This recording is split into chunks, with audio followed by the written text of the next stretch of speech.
And then, of course, you got the other problem, which is probably best summarised by Donald Trump tweeting, and while we've been on air, I think, although certainly in the last 24 hours, just tweeting in capital letters, "I won the election."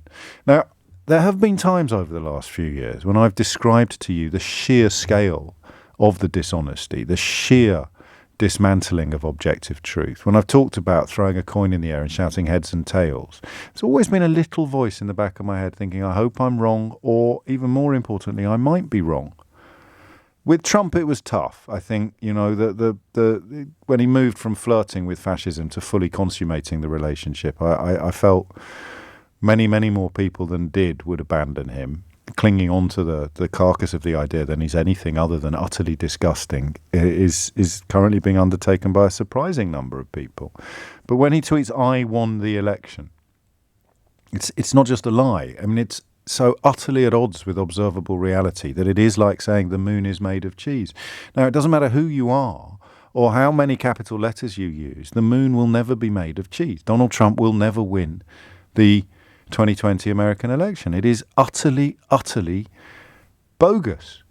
But his mate Roger Stone looked me in the eye and told me that it hadn't rained on Inauguration Day when we all knew that it had. So this notion of making lies somehow negotiable, having facts and alternative facts, social media has done it. But the human impulse to do it is as old as time itself. Donald Trump would have been a massive liar, a disgusting, despicable, depraved human being, even if Twitter had never existed, even if Facebook had never existed. Twitter didn't make him what he is. Twitter allowed him, in some ways, to behave in a way that traditional media couldn't countenance.